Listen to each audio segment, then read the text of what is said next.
안녕하세요. 올랜도 킴입니다. 오늘 또 시황 분석과 더불어서 종목 분석해보는 시간을 갖도록 하겠습니다. 마지막에 실스코에 대해서 분석했으니까 조금 더 한번 보시고 또 깊이 있게 또 이해를 하시기 바라겠습니다. 자, 오늘 시장을 한번 보시면 다우가 0.54% 하락했고 나스닥 0.31%, S&P 500이 0.28%, 러셀만 0.24% 정도 상승했죠. 자, 혼조를 보이고 있고 장막판에 조금은 상승되는 모양이 있었다 이렇게 보시면 되겠죠. 좀 러셀은 좀 많이 상승을 했습니다. 자, 그런 가운데 있기 때문에 지금 아무래도 전운이 좀 있고 자, 아무래도 전쟁 기운이 있으니까 그에 따라서 주가 자체가 그렇게 움직이지를 못하는 가운데 있다. 유가는 좀 많이 상승을 했다 이렇게 말씀을 드립니다. 자, 오늘 맵을 보시게 되면 가장 잘 가고 있는 종목은 아무래도 에어로스페이스 디펜스 쪽이 있죠. 이때 산업 종목 이쪽이 일단 잘 가고 있다 이렇게 보시면 되겠죠. 로키드 마틴이란지 이런 종목들, RTS 이런 것들이 상당히 잘 가고 있죠. 아무래도 이란과의 전쟁 때문에 그런 모양이 있다. 그로 인해서 유틸리티 이런 것들 상승되고 있고 그 다음에 에너지 중심도 좀 상승이 되고 있죠. 그래서 이쪽 분야가 조금은 상승됐던 하루였다 이렇게 말씀드릴 수 있겠고 자, 그 다음 테크놀로지 이런 것들 어제장에 좀 많이 달렸기 때문에 조금 일단은 쉬는 상태에 있다. 근데 안 좋은 거는 좀 반도체가 조금은 내려왔다. AMD 말고 자, 그 다음 또 어제장에서 좀 올라갔던 종목들 있죠. 소프트웨어, 인프라스트럭처 여기는 괜찮은데 여기 지금 이제 어플리케이션 까는 데 있죠. 이쪽은 아직까지는 선별자비급이 좀 일어나고 있는 것 같습니다. 소프트웨어가 어디가 좋은지를 갖다 선별하고 있는 중에 있다. 이렇게 보시면 되겠죠. 그 다음에 어제장에 좀 갔던 것들 지금 이제 은행주도 조금은 주춤거리고 있고 헬스케어 정도는 조금은 상승되고 있었다. 이렇게 보시면 되겠죠. 그래서 전반적으로 시장 자체가 조금은 다른 것보다는 좀 가치주 중심으로 움직이고 있다. 가치주 중심으로 성장주보다는 자, 그렇게 말씀을 드리겠습니다. 자, 하루 동안의 퍼포먼스 한번 보겠습니다. 에너지가 가장 많이 올라갔죠. 유가 때문에 많이 올라갔다. 그 다음에 유틸리티, 그 다음에 인더스트리얼 이쪽 분야가 좀 상승했고 그 다음 베이직 머티리얼스 마찬가지로 원재료 쪽으로 상승했다. 어제장에 좀 하락했던 종목들이 좀 상승했죠. 그 다음에 파이낸셜 이제 컨슈머 시크릿 테크놀로지 어제장에 좀 하락했던 상승했던 종목들은 좀 하락되는 모양이 있었다 해서 왔다 갔다 하는 모양이 있죠. 그래서 11개 섹터 중에서 한 4개 정도는 상승되고 있으니까 아직도 섹터가 왔다 갔다 하는 그런 상태에 있다. 주가 자체가 완전히 망가졌다 이렇게 보기는 힘듭니다. 그래서 어느 정도의 순환매가 계속해서 되고 있는데 주가 자체가 그렇게 큰 폭으로 상승되지는 않고 있다. 이렇게 보시면 되겠죠. 그래서 시간이 좀 걸리는 그 장세가 되지 않겠나 그렇게 보여집니다.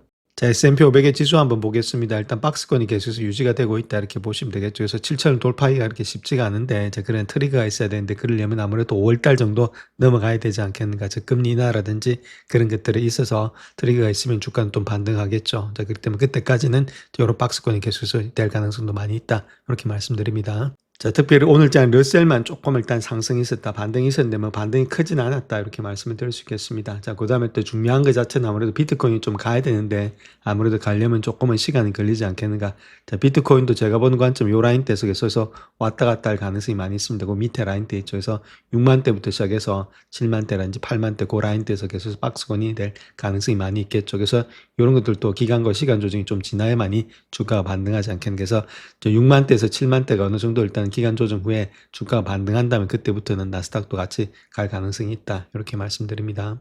자, 오늘 아무래도 유가가 많이 뛰고 있다는 겁니다. 2.68% 상승하면서 66.67을 기록하고 있다. 이렇게 보시면 되겠죠. 많이 뛰고 있죠. 그러니까 이런 것들이 아무래도 시장에 좀 불안감을 나타내면서 골드 이런 것들은 계속해서 상승이 되고 있다. 0.48% 정도 상승되고 있죠. 자, 마찬가지로 달러 지수 역시도 약간 상승되면서 97을 기록하고 있다. 이렇게 말씀드립니다. 자, 현재 시장이 좀 왔다 갔다 하고 약간 하락세도 있죠. 그건 아무래도 다른 것보단 이란과 긴장 속에서 원유 가격이 이틀 연속 상승했다는 겁니다. 그로 인해서 미 증시가 조금만 하락세를 보이고 있다. 이렇게 밝힐 수가 있겠죠. 자, 먼저 지금 이란하고 미국하고 좀 일촉즉발이 있는데 자, 그렇게 했을 때 시장이 어떻게 일단 지정학적 갈등에 반응하는지 자, 거기에 대해서 한번 살펴보겠습니다. 자, 미국과 이란 간의 긴장은 고조되고 있지만은 시장은 잠재적인 군사 충돌에 대해서 우려를 전혀 개의치 않고 있다. 그렇게 말하고 있고 뉴욕타임즈 CNN 따르면은 미국이 이르면은 이번 주말에 이란에 대한 군사 행동을 취할 수 있다. 그렇게 보도를 하고 있죠. 그래서 트럼프는 구체적인 행동 방침을 밝히지 않았지만은 존 벤슨 부통령 자체는 이번 핵 프로그램과 관련해서 미국의 핵심 요구사항을 무시한 데 대해서 공급 가능성을 언급하고 있다. 그렇게 말하고 있죠. 그래서 이번 주에 원유 가격이 계속해서 상승되고 있는데 자, 거래자들이 분명히 격화될 경우에 에너지 공급에 발생할 수 있는 잠재적 차질을 예상하고 있다. 그렇게 말하고 있죠. 그래서 지금 WTI 선물이라든지 브렌트 선물 이런 것들은 6% 정도 상승하면서 66달러 이상에서 거래가 되고 있다. 이번 주에도 한 6% 정도가 상승했죠. 자, 그런 가운데 있고 뭐 호르무즈 해협을 갖다 봉쇄했을 때도 상당히 많은 타격이 있을 수 있다. 이렇게 이야기를 하고 있습니다. 자, 그럼에도 불구하고 주가 지수는 최근에 상승세를 이어가고 있다는 게 좀 큰 폭의 하락은 없다는 겁니다. 자, 그렇다면 그런 이유로 인해서 시장에서 지정학적 갈등이 악영향을 미치는 경우가 있었는지 자, 그에 대해서 한번 봐야 되는데 이때까지 어떤 식으로 일단 왔는지 역사적으로 한번 살펴보겠습니다. 그래서 바클레이 트렌징스는 3일 동안 있죠. 전날, 당일날 그리고 다음날 S&P 500의 지수의 움직임을 분석했다 이렇게 말하고 있는데 그러한 사건 다음 날에는 변동이 없었다는 겁니다. 하지만 사건 당일과 전날에는 오히려 소폭 상승하는 추세를 보였다. 1980년대 9월 이후의 데이터를 기반으로 했다. 자, 그렇게 말하고 있죠. 물론 그렇다고 해서 잠재적인 분쟁을 앞두고 주가가 저평가된 것은 아니다. 자, 그렇게 볼 수 있겠죠. 그래서 S&P 500의 지수가 사상 최고치에서도 2%도 떨어지지 않는 수준이기 때문에 이번에 군사적 긴장 고조로 인해서 주식 보유량을 줄일 가능성도 있다. 이렇게 말씀드릴 수 있겠죠. 그래서 어떤 식으로 일단 지금 이제 표시가 되고 있는지 차트를 통해서 한번 보겠습니다. 자, 그래서 역사적인 지수로 한번 보게 되면은 이란 이라크 있죠. 1980년대. 자, 그때는 그 전날은 0.66% 상승했고 그날은 0.89, 그 훗날은 0.74% 정도 하락했다. 걸프전 같은 경우에는 거의 다가 다 하락을 했다. 이렇게 보시면 되겠죠. 그래서 지금 이제 유가의 영향으로 인해서 약간씩의 일단 영향은 있는데 자, 그렇다고 해서 이거 자체가 완전히 시장을 갖다가 뒤덮을 만하게 그렇게 하락이라든지 상승은 아니다. 좋게 말씀을 드립니다. 자, 그 다음 또 최근가 한번 보겠습니다. 최근가 시리아 같은 경우에 있어서는 거의 다 하락을 했고, 자, 그 다음에 러시아하고 우크라이나 있죠. 그는 전날에는 하락했고, 그 다음 날은 다 상승했습니다. 그러니까 요거 가지고 지수를 갖다가 우리가 확실히 알기는 힘든 모양이 있다. 그러니까 이런 것들보다는 지금 이제 주가에 지금 저평가되어 있는지 고평가되어 있는지 그런 밸류에이션을 통해서 하는 게 낫지, 이거는 단기적으로 일단 약간의 주가의 흐름을 있는 거지, 이거 자체가 큰 폭으로 완전히 주가를 하락시킨다. 자, 그렇게 보기는 힘들겠죠. 자, 그런 가운데 이때 요번에도 이런 것들이 터진다 하더라도 이거는 미미하다 이렇게 보시면 됩니다. 이렇게 시장에 미치는 영향은 자, 그렇게 보는 것이 정답이다 이렇게 말씀드립니다. 자, 그런 것보다는 시장에서 가장 우려하고 있는 것이 지금 캐펙스에 관한 거다. 하이퍼스케일러의 캐펙스. 자, 그 캐펙스 자체를 본다면 캐시프람 오퍼레이션이 있죠. 자, 영업 활동을 통해서 번 돈입니다. 자, 거기서 캐펙스의 비율이 얼마만큼 되냐 했을 때는 92%까지 간다는 거죠. 2010년대 컨센이. 자, 그렇기 때문에 내가 번 돈에서 정말로 돈을 벌었는데 거기서 다 일단 지금 여기다가 투자를 해버린다는 겁니다. 자, 그것이 2000년대 초반하고 비슷한 그런 모양이 있다는 거겠죠. 자, 그런 것들이 있어서 지금 이제 우려가 되고 있는 것이 가장 큰 문제다. 물론 이렇게 해서 더 많은 이익이 나타난 문제가 없는데 아직까지 눈에 보이지가 않으니까 이런 것들이 건선이 되고 있다. 염려가 되고 있다. 그렇게 말하고 있습니다. 자, 그래서 시장에서 어떤 일들이 벌어지고 있냐. 자, 그렇게 했을 때 이제 LQD하고 HYG라는 그런 ETF 있죠. 요거는 지금 LQD 자체는 조금 좋은 채권에 투자한 ETF고 HYG는 고위험 고수익에다 투자한 ETF다 이렇게 보시면 됩니다. 거기에 대해서 숏 인트레스트가 들어가고 있다. 공매도가 들어가고 있다. 자, 그 이야기를 하고 있죠. 자, 특별히 여기서 보면은 조금 좋은 채권에 투자한 ETF 있죠. 요거 자체가 LQD입니다. LQD. 요 파란 선 있죠. 파란 선. 요 파란 선에 있는 좀 좋은 채권에 투자하는 채권 역시도 공매도가 상당히 많이 늘어났다는 겁니다. 자, 그만큼 빅세븐에 대해서 조금 지금 이제 안경을 쓰고 보고 있다. 그렇게 보면 되겠죠. 그런 로 인해서 주가가 바로 올라가지 못하고 기고 있는 상태에 있다. 이렇게 말씀을 드립니다. 자, 다음 요 자료를 보시면 오픈 AI에 지금 볼 수 있어요. 얼마만큼의 지금 이제 자본이 유입돼서 얼마만큼 자금이 캐시번 되느냐. 즉 말해서 지금 캐시 런웨이 있죠. 앞으로 몇 년 동안의 돈을 가지고 버틸 수 있는 그런 캐시 런웨이가 되고 있느냐. 그 이야기를 하고 있습니다. 그 장표를 보시면. 그래서 2025년도 같은 경우는 한 20 정도 돼 있었습니다. 자, 뒷자리 째고 이야기할 테니까 $20 정도가 있었는데 캐시번이 $20가 나갔고 그래서 그럼에도 불구하고 $40 정도가 들어왔죠. 그래서 $40 남았고 그래서 연초에 또 $40가 남았는데 2010년도 되니까 지금 캐시번이 $50가 일어났다는 겁니다. 자, 근데 100억 달러가 들어와서 $90가 정도 들어왔다. 많이 들어왔죠. 2010년도 이렇게 할 예정에 있다는 겁니다. 요 정도 되고 있으면은 그 다음 $90가 들어가 있으면은 2027년도에도 한 $40 캐시번이 일어날 거고 그때 뭐 캐시 지금 이제 아무래도 레이즈를 안 해도 펀드 레이즈 안 해도 50원이 있을 거다. 그럼 2018년도에도 50 가지고 한 30 정도 캐시번이 일어나면은 20원이 있을 거다. 그래서 2019년도에는 20 가지고 20 정도가 마이너스 되더라도 충분히 버틸 수 있다. 결론적으로 봤을 때는 요번에 일단 자금이 많이 들어오게 되면은 적어도 2019년도까지는 버틸 수 있는 자금이 되지 않겠는가. 자, 그렇게 현재로선 계산을 하고 있습니다. 자, 다음 요 자료를 보시게 되면 뱅크 오브 아메리카 펀드 매니저 설베이 했던 내용이다. 이렇게 보시면 되겠고, 특별히 지금 현재 가치주하고 지금 성장주에 대해서 이야기하고 있는데, 앞으로 한 12개월 동안은 가치주가 조금 더 아웃퍼폼을 낼 것이다. 그렇게 말하고 있죠. 지금 한 50%는 안 되더라도 한 43% 정도는 자, 그렇게 보고 있다는 겁니다. 그래서 우리가 조금은 포트를 변환하셔서 가치주에도 조금은 지금 많은 것들을 넣어야 되지 않나. 그렇게 보여주고 있습니다. 자, 현재 시장 자체가 그렇게 일단 힘을 못 받는 이유가 다른 것들이 아니라 리테일 캐시들이 있죠. 즉 말해서 개인들 돈이 1월달 이후부터 너무 많이 들어왔다는 겁니다. 이게 기관들 돈이 들어오면은 주가가 갈 수가 있는데 개인들이 들어오면은 왔다 갔다 장세가 이렇게 될 수밖에 없겠죠. 조금 오름 팔아버리고 조금 내리면 또 털어버리고 이러니까 자, 이런 것들이 아무래도 개인들 때문에 주간이 지금 되고 있다 이렇게 보시면 되겠죠. 그래서 이런 것들이 있기 때문에 만약에 무너지게 되면은 또 한꺼번에 물량도 나올 수가 있다. 저렇게 말씀드립니다. 자, 오늘 GDP가 예측했는 것이 한 3.6 정도 예측했는데 GDP가 일단 3 정도가 나왔습니다. 이렇게 나쁘지 않게 나왔죠. 자, 그런 가운데 이때 물론 예측치보다는 적게 나왔지만은 자, 그럼에도 불구하고 미국에서 3%의 GDP가 나왔다는 것은 상당히 고무적이다. 이렇게 말씀드립니다. 자, 먼저 경제지표 한번 보겠습니다. 신규 실업 청구 건수 있죠. 예측치가 22만 3천이었는데 20만 6천을 좀 줄어들었죠. 그러니까 실업 청구가 좀 줄어들었다는 말은 아무래도 고용이 그렇게 나쁘진 않다. 이렇게 보시면 되고 저번보다도 20만 9천보다도 좀 줄어들어 상태에 있다. 자, 중요한 것은 컨티뉴잉 잡리스 있죠. 계속 실업 청구 건수 예측치가 186만 건이었는데 186만 9천 건에서 약간 늘어났는데 뭐 크게 변함은 없었다. 그렇기 때문에 아직까지는 뭐 고용은 그렇게 문제가 되지 않는데 가장 중요한 것이 인플레이션이 좀 문제가 된다. 자, 그 이야기를 하고 있습니다. 자, 다음 미국의 대부분의 관세가 판결이 났을 때 JP 모건이 예측하고 있는 시나리오 한번 보겠습니다. 4가지 정도의 시나리오가 있는데 첫 번째는 64%의 확률로서는 관세가 위헌으로 판결되고 자, 그다음에 일단 즉시 대체 관세가 부과될 때 자, 그럴 때는 어떻게 되느냐? S&P 500 지수는 초기에 0.75에서 1% 급등한 후에 0.1에서 0.2% 정도 상승할 거다. 그렇게 이야기를 하고 있고 26% 정도의 확률로 봤을 때는 관세가 유지될 경우에는 S&P 500 지수는 0.3에서 0.5% 하락한다. 그 다음에 이제 수익률 곡선의 변동폭이 좀 확대될 거다. 그렇게 말하고 있죠. 그래서 확률이 많은 것은 64% 정도 되는 거다. 이렇게 보시면 되겠죠. 자, 그 다음 9% 확률로 별로 확률이 없는데 중간 선거 이후에 관세가 위헌으로 판결될 경우에는 S&P 500 지수는 1.25에서 1.5%까지 상승하면서 러셀 2000 지수가 상승세가 지속될 거다. 그 이야기를 하고 있고 자, 1% 확률로서 관세는 위헌에 판결됐지만은 대체 관세가 부과되지 않을 때, 자, 그럴 때 뭐 이렇게 될 일도 별로 없겠죠. 그래서 지수는 1.5에서 2%까지 상승한다. 러셀 지수는 상승세가 지속된다. 그렇게 말하고 있습니다. 그래서 가장 확률이 많은 것은 뭐 다른 것보다는 저쪽이 되겠죠. 64% 정도의 확률이 되지 않겠는가. 관세가 위헌으로 판결되고 즉시 대체 관세가 부과될 때, 자, 그럴 때는 조금을 때는 지금 이제 플랫하겠지만 좀 뛰었지만은 다 주가는 뛸 수 있겠지만 다시금 제자리로 돌아온 장세가 됐다. 된다. 그렇게 말씀드립니다. 자, 오늘 수출이 발표가 있었는데, 자, 그 트레이드 밸런스를 보시게 되면 9,010억 달러 정도로 마이너스가 포기되고 있다는 거죠. 관세로 인해서 뭐 돈을 많이 거뒀음에도 불구하고 무역 적자는 더 많이 늘어나고 있다. 이렇게 보시면 되겠죠. 그래서 관세 효과가 그렇게 없다. 이렇게 말씀을 드립니다. 자, 다음 요 내용은 에버코어 ISI에서 이야기하고 있는 엔비디아의 베라루빈에 관한 보고서입니다. 자, 그 내용에 대해서 한번 살펴보겠습니다.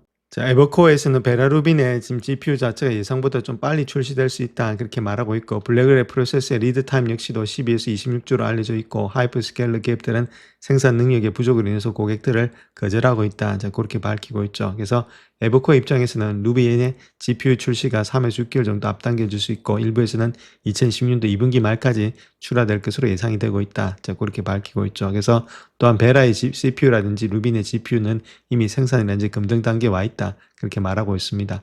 또한 변목 현상의 주요 원인 자체를 본다면 GPU의 타입뿐만 아니라 패키징이라든지 고대역폭의 HBM 이런 데도 있다. 이렇게 말하고 있고 HBM은 GPU의 고속의 처리량을 제공하는 데 사용되는 적중형 메모리인데 에버코어 같은 경우에는 엔비디아가 웨이퍼 생산 능력을 적극적으로 확보했다. 그래서 HBM 공급에서도 선두를 지키고 있다. 그래서 경쟁업체들이 동일한 상위 부품의 공급을 기다리는 동안에도 계속해서 제품을 지금 이제 출하할 수 있다. 그렇게 이야기를 하고 있습니다. 자, 또한 보고서에서 이야기하고 있는 내용을 보게 되면은 다른 것보다는 시장 점유율이 있죠. 장기적인 시점에서 본다면은 시장 점유율 60에서 70%는 되는데 단기적으로는 75에서 85%까지도 상승할 수 있다. 그 이유는 공급업체들이 동시에 지원할 수 있는 플랫폼 수가 제한적이기 때문이다.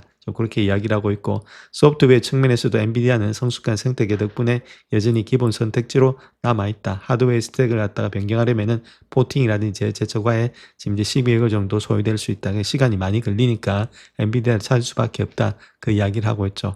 다양한 플랫폼에서 컴파일러를 효율적으로 실행하는 것이 매우 여전히 어렵고 엔지니어링 작업의 속도를 늦추기 때문에 엔비디아의 대안을 갖다가 도입하는 데 드는 실질적인 비용이 증가된다. 자, 그렇기 때문에 거의다가 엔비디아를 쓸 수밖에 없는 그런 입장에 있다. 이렇게 말하고 있고 또한 지금 이제 HBM의 공급 부족이 지속될 경우에는 그러기 인재 영업이 엔비디아 입지를 갖다가 강화할 것이다. 자, 그렇게 이야기를 하고 있죠. 그래서 전반적으로 엔비디아에게 좋은 그런 실적이 되고 있다. 시점이 되고 있다. 이렇게 밝히고 있습니다.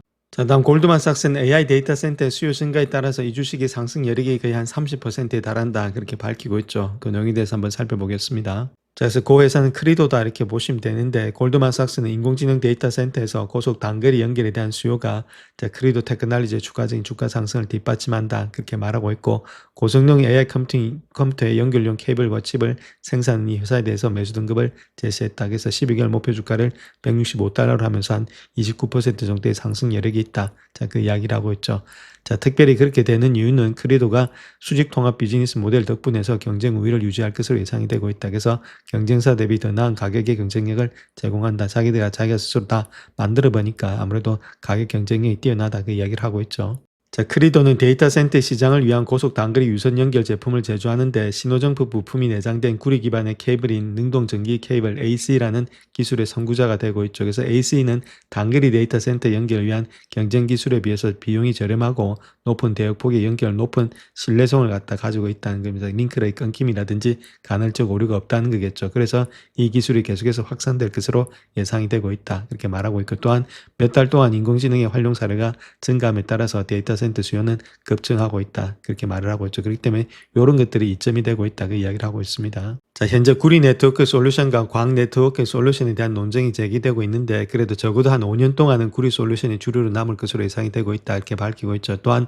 그래도 역시도 데이터 센터용의 광 솔루션을 사업을 갖다 다각화하려 노력을 하고 있다는 거겠죠. 자, 그로 인해서 신중하게 관련된 실적 전망, 투자자의 메시지 이런 것들을 칭찬하면서 해당 주식에 대해서 위험 수익률의 환경을 보고 있다. 그렇게 말하고 있죠. 그래서 평균 가격 목표는 한 213불 정도가 되고 있다. 그렇게 밝히고 있습니다. 한 17명이 지금 이제 바이든급 주고 있다. 이렇게 밝히고 있죠. 자, 다음 차트를 통해서 시장을 상승할 주도주가 어디가 되는지 자, 거기에 대해서 한번 알아보겠습니다. 자, 다음 요 차트를 통해서 지금 이제 2010년도에 선도할 3대 산업 분야가 어딘지 자, 거기에 대해서 한번 알아봐야 되겠죠. 그래서 지금 여기 보시게 되면 파란 선 이쪽에 풀 리세션 됐을 때 리세션에 많은 아무래도 경기가 침체 빠졌다가 그다음에 얼리 리커버리 되는 시점이 있죠.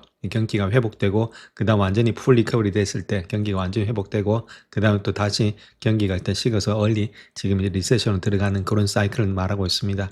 저 고럴 때 시장이 어떻게 형성되느냐 할 때 이렇게 시장 형성되고 있죠.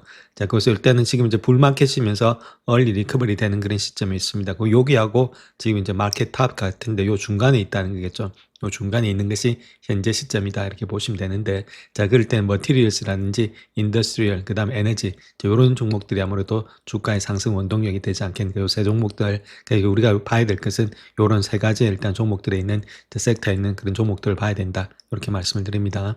자, 그랬었던 것들이 에너지 소재 필수 소비자라고 생각했다면 정답인데 그럼에도 불구하고 2010년도에 현재까지 좀 많이 올라왔다는 겁니다. 수익률이. 자, 그렇기 때문에 수익률이 많이 올라왔기 때문에 다음은 일단 선두주자를 찾아야 된다는 거겠죠. 그래서 세대 교체와 휴식이 필요한 시점이다. 이렇게 말하고 있습니다. 그래서 요 많이 올라왔기 때문에 조금은 다른 종목을 찾아봐야 된다. 그 이야기를 하고 있죠.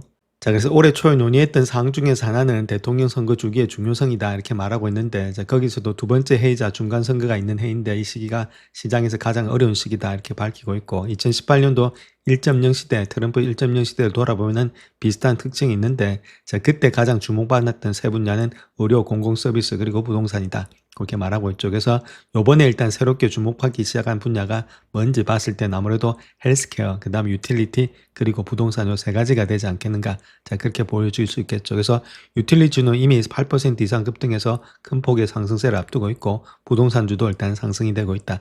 최고치보다는 20% 낮았던 부동산 시장이 다시금 활기를 되찾고 있다. 그 이유는 아무래도 금리를 내려주니까 그렇게 되고 있죠. 그래서 2020년도까지도 한 7.4% 정도 상승할 것으로 예상되고 있고 이런 상승세는 계속될 전망이다. 자, 그 다음 우리가 봐야 될 것이 의료라는 겁니다. 의료 서비스 이쪽이 되지 않겠는가 그 이야기를 하고 있죠. 그래서 다음으로 움직일 사람은 누구냐? 다음으로 움직일 ETF는 결국은 XLV다 이렇게 말하고 있죠. 반동 조짐이 보이기 시작했다 그렇게 말하고 있고 연초 대비 상승률이 1.9%에 불과했지만 기술적 분석을 통해서 본다면은 상승할 요력이 있다 그렇게 말하고 있습니다. 자, 특별히 이런 종목들 중에서는 휴마나라든지 유나이트 헬스 이런 것들은 좀 어렵게 되고 있지만은 머크라든지 존슨앤존슨, 암젠 이런 것들은 아무래도 52주 저고가를 지금 나타내고 있기 때문에 충분히 반등 가능하다 그 이야기를 하고 있습니다. 자, 그래서 XLV의 지금 차트를 보시게 되면 이런 식으로 일단 컵앤헬드 모양으로 가고 있다는 그 이야기를 하고 있죠. 자, 거기다가 이렇게 수렴형이 되고 있기 때문에 주가가 여기서 터지게 되면 주가는 더 많이 갈 수가 있다. 그 이야기를 하고 있습니다. 그런 가운데이기 때문에 주가의 상승 여력이 있지 않겠는가. RSI라든지 MACD 이런 것도 오실레이트도 역시나 상승종을 나타내고 있다. 그래서 충분히 상승 여력이 있다. 자, 그 이야기를 지금 차트를 통해서 이야기를 하고 있습니다. 자, 주봉 차트는 조금 더 보기 좋죠. 자, 이런 식으로 일단 컵앤헬드 모양이 나타나고 있고, 자, 거기다가 지금 다이버전스까지 나타나고 있죠. 베일리시 다이버전스가 나타나면서 주가는 올라가고 있는데, RSI라든지 MACD 롤링 오버이 나타나고 있기 때문에 반등의 가능성이 있지 않냐. 그래서 직전 고점을 뚫어버리면 충분히 더 신고가를 나타낸다. 그 이야기를 하고 있습니다. 자, 다음 밑주호는 이 AI 기반의 헬스케어 기술주가 저평가되어 있기 때문에 큰 폭의 상승이 예상이 되고 있다. 그렇게 이야기를 하고 있는데, 자, 그 내용에 대해서 한번 보겠습니다. 템퍼스 이야기를 하고 있죠. 자, 어떤 내용인지 한번 알아보겠습니다. 그러니까 밑주호는 AI 기반의 헬스케어 기술 기업인 템퍼스에 대해서 시장 수익률 상해 등급을 주고 있고 100달러의 목표 주가를 제시하고 있다. 그렇게 말하고 있고, 그래서 한 수요일 종가 대비해서는 78% 상승 여력이 있다. 그렇게 이야기를 하고 있죠. 자, 그 이유는 AI의 헬스케어 데이터 서비스라든지 정밀 종양 진단 분야에서 선두 기업이다. 그 이유 때문이다. 이렇게 말하고 있고, 특별히 핵심 시장인 정밀 종양 진단은 400억 달러 이상의 시장 규모, 그 다음에 30% 이상의 지속 가능한 성장률을 가진 의료 분야에서 가장 매력적인 시장 중에 하나다. 그렇게 말하고 있죠. 특별히 자사의 XD 검사를 통해서 조직 정보를 활용한 종합 유전체 프로젝트 파일링 분야에서도 선도적인 시장 점유율을 확보하고 있다. 또 X상의 검사법이 빠르게 확산됨에 따라서 XM 검사를 통해서 채소의 잔존 질환 분야에서도 성장할 수 있는 유리한 위치에 있다. 이렇게 밝히고 있습니다. 자, 그래서 템퍼스의 제품이라든지 역량이 향후 몇 년 동안 시장의 성장률과 같거나 그 이상의 성장을 견인할 것이다. 그렇게 말하고 있고, 이러한 요소가 현재 템퍼스의 주가에 반영되지 않았다. 그래서 애널리스트의 성장 잠재력에도 불구하고 주가가 저평가되어 있다. 그렇게 말하고 있죠. 특별히 유전체학과 데이터 분야에서의 템퍼스의 강력한 입지가 더 높은 멀티플을 정당화한다. 그렇게 이야기를 하고 있습니다. 템퍼스 AI 기술에 대한 추가적인 관심으로 인해서 유전체학, 데이터 사업 이런 것들이 높은 성장률에도 불구하고 좀 저평가되어 있는데, 자, 시장은 유전체학의 사업의 기업 가치 매출 PS 레이쇼를 봤을 때 5.5배 정도로 평가하고 있지만은 유전체학 검사의 매력도를 본다면 시장 점유율 확대, 독자적인 평균 판매 가격, ASP 이런 상승 요인을 고려할 때는 9배 정도가 더 적절하다. PS 레이쇼가 9배가 적정하다는 이야기 되겠습니다. 그래서 데이터라든지 서비스 사업 또한 저평가되어 있다. 그래서 역량을 강화하고 제약 파트너와의 관계를 심화함으로써 30% 이상의 연매출 이런 것들의 성장률이 달성이 되고 있다. 그렇게 말하고 있죠. 그래서 기업 가치 대 매출을 한 4배 정도로 평가하고 있다. 그래서 한 100불 정도가 되지 않겠는가 그렇게 보여집니다. 이렇게 말씀드릴 수 있겠죠. 자, 또한 애널리스트 또한 검사 가격이라든지 검사량의 증가, 보험금의 지급 확대 이런 것들을 통해서 2018년도 이후에 템퍼스의 성장을 促진할 추가적인 요인을 강조하고 있다. 그렇게 말하고 있고, 자, 그로 인해서 지금 이제 평균 가격 자체를 갖다가 한 85불 정도로 보고 있고, 지금 11명 자체가 한 바이 등급을 주고 있다. 이렇게 밝히고 있습니다. 자, 다음 불안해하는 투자자들은 안전자산으로서 이 두 가지의 통신주를 매수해야 된다. 이렇게 분석가가 말하고 있는데, 자, 그 내용에 대해서 한번 살펴보겠습니다.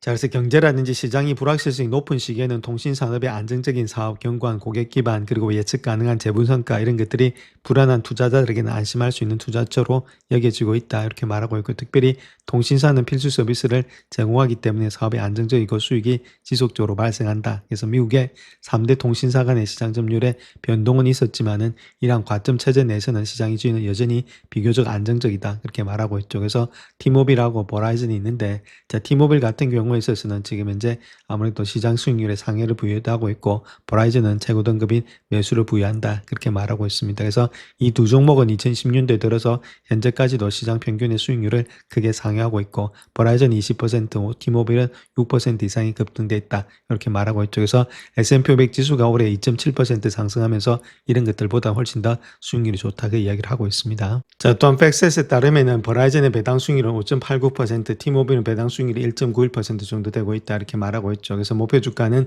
버라이즌은 58달러, 향후 12개월 동안 21% 정도 상승 전망이 있고, 티모빌은 240달러로서 한 13%의 추가 상승 여력이 있다. 자, 그렇게 말하고 있습니다. 특별히 최적의 위험 대비 수익률이 있는데, 버라이즌 같은 위험 대비 수익률이 가장 우수하다고 판단되면서 상향 조정을 결정했고, 자, 티모빌 같은 경우는 최근에 투자자들에게 제시된 전망치 주가 하락을 고려할 때 성장세를 유지할 것으로 보이고 있다. 그래서 상향 조정이 타당하다. 그 이야기를 하고 있습니다. 자, 그래서 이번에 등급 상향 조정의 이유로서는 가장 중요한 것이 버라이즌과 티모빌이 약속한 2010년도 이후에 파격적인 주주 환원 계획이 있다. 그 이야기를 하고 있죠. 그래서 두 회사 모두 자본환원 계획의 일환으로서 배당금 지급을 포함하고 있다. 이렇게 밝히고 있고, 특별히 브라이즌 같은 경우는 매년 배당금 지급을 갖다가 인상해온 독특한 역사를 가지고 있다. 그렇게 밝히고 있죠. 또한 광대액이라든지 무선 서비스의 융합을 통해서 두 주식 모두 다가 주요 성장의 동력으로 작용이 될 것으로 예상이 되고 있다. 이렇게 밝히고 있고, 자, 브라이즌과 티모빌 모두가 고정의 무선 접속, 그러니까 FWA의 광대액의 대역 고객 부분에서 선두를 달리고 있기 때문에 앞으로도 꾸준한 순정가세가 일어난다. 그렇게 이야기를 하고 있죠. 또한 경쟁이 치열하고 성숙한 산업에서 두 회사의 합리적인 가격 정책이 있는데, 이런 버라이즌은 현재 가격을 유지할 가능성이 높은 반면에 티모빌은 혁신과 부가가치 제공에 더욱더 집중할 것으로 보여지고 있다. 자, 그런 가운데이기 때문에 아무래도 이렇게 두 회사의 기업 가치는 여전히 매력적이다. 그 이야기를 하고 있습니다. 자, 다음 요 회사는 양자 보안과 관련된 회사다. 이렇게 보시면 되겠고, 앞으로 양자 시대가 되지 않겠는가. 그렇게 그 중에서도 양자 보안이 뜨고 있죠. 자, 그렇기 때문에 요 회사를 대해서 한번 알아보시고, 이런 적자 기업은 너무 많은 돈을 투자하시면 안 됩니다. 돈을 적게 투자하시면서 좀 길게, 적어도 일단은 3년 이상을 보면서 투자해야 될 그런 종목이니까 어떻게 흘러가고 있는지 한번 체킹해 보자. 자, 그렇게 말씀을 드리겠습니다. 자, 여기 정말 흥미로운 회사가 하나 있습니다. 한쪽엔 세상을 바꿀 기술이, 다른 한쪽엔 어마어마한 재무적 리스크가 팽팽하게 맞서고 있죠. 바로 SESQ라는 회사인데요. 양자 보안이라는 이 거대한 판을 완전히 뒤집으려는 야심을 가진 곳입니다. 그래서 오늘은 이 회사가 가진 엄청난 가능성, 그리고 그 화려함 뒤에 숨어 있는 그림자는 뭔지 한번 제대로 파헤쳐 보려고 합니다. 상상 한번 해보세요.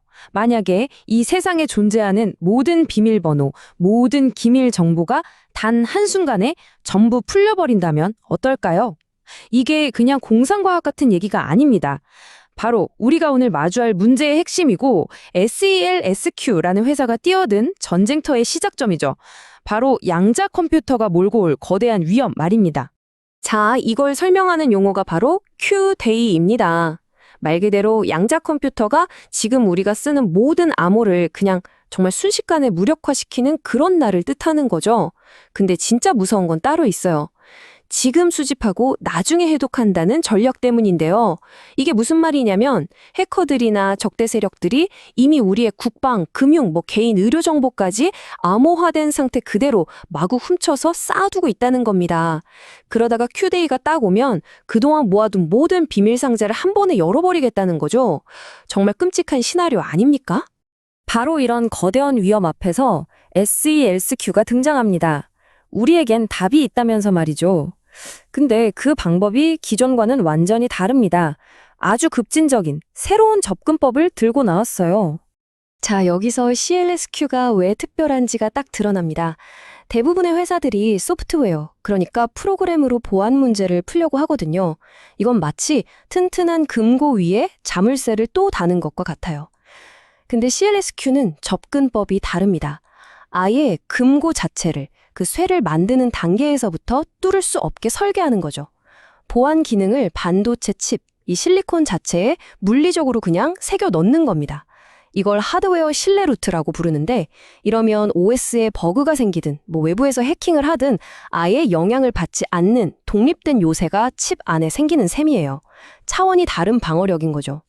근데 이쯤 되면 이런 생각이 드시죠. 와, 기술은 정말 대단한 것 같은데, 그래서 시장 반응은 어때? 지금부터 SELSQ를 긍정적으로 보는 이유, 이른바 강세론의 근거들을 하나씩 아주 빠르게 짚어보겠습니다. 그야말로 철옹성을 쌓고 있는 이유들이죠. 첫 번째, 바로 돈입니다. 숫자를 보세요. 2025년 매출이 전년 대비 무려 66%가 늘었습니다. 와, 66%? 이건 그냥 회사가 좀 성장했네 수준이 아니에요. 시장이 지금 CLSQ에 기술을 달라고 그야말로 아우성을 치고 있다는 뜻입니다. 본격적인 성장 열차에 올라탔다는 강력한 신호죠. 근데 더 놀라운 게 있습니다. 바로 현금이에요. 지금 손에 쥐고 있는 돈이 무려 4억 2,500만 달러.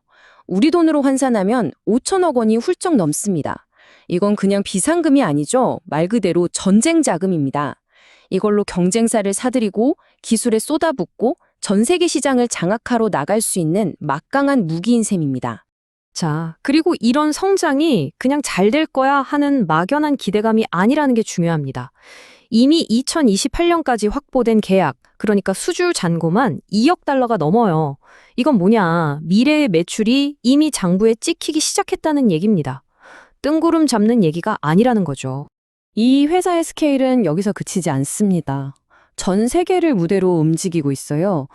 유럽에선 혁신 설계회사를 인수해버리고 인도에는 거대한 생산 공장을 짓고 미국에선 국방부랑 일하려고 파트너를 맺었습니다.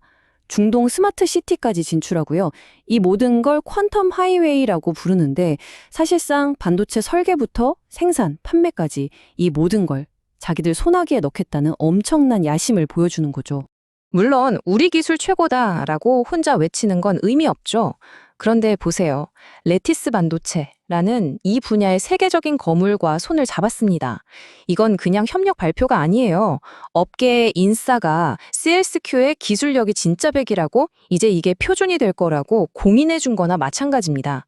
무게감이 완전히 다르죠. 자, 이 강세론의 마지막 퍼즐 조각은 바로 월스트리트의 평가입니다. 이름만 대면 알만한 투자은행들이 전부 사라고 외치고 있어요. 심지어 목표 주가는 현재보다 거의 2배, 95%나 높은 7.5달러를 보고 있습니다.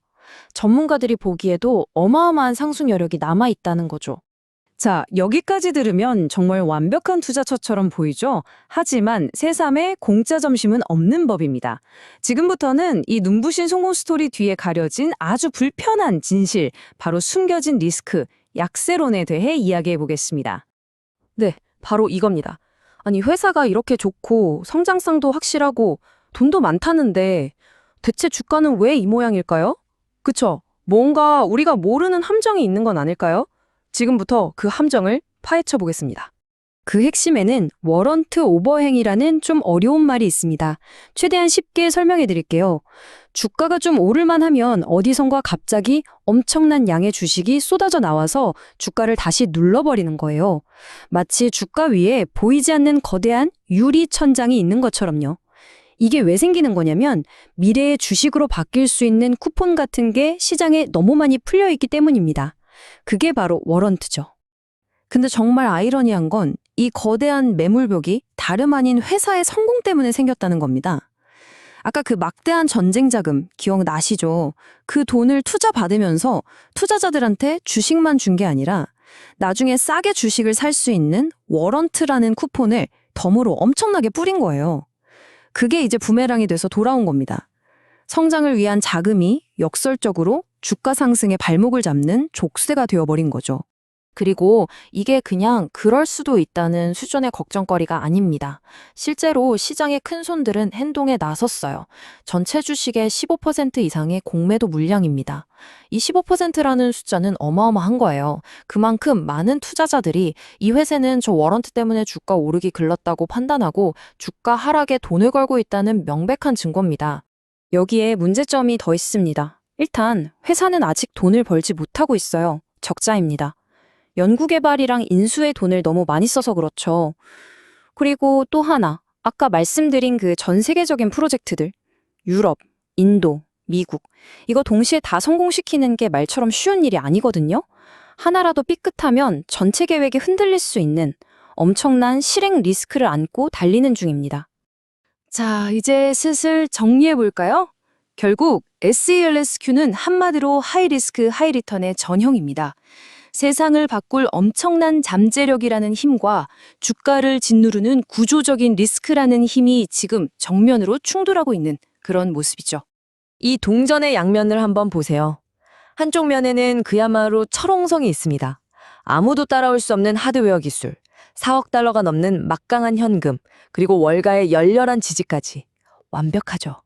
하지만 동전을 뒤집어 보면 그 대가가 있습니다.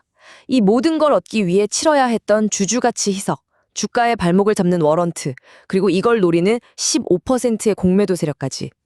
정말 팽팽한 싸움입니다. 그래서 마지막 질문은 바로 이것입니다. 과연 CLSQ의 기술은 스스로의 성공이 만들어낸 이 거대한 재무적 중력을 이겨내고 날아오를 수 있을까요? 이 질문에 대한 답이 앞으로 CLSQ의 운명을 결정하게 될 겁니다. 영상을 끝까지 시청해 주셔서 감사합니다. 영상이 도움이 되셨다면 구독과 좋아요 부탁드립니다. 감사합니다.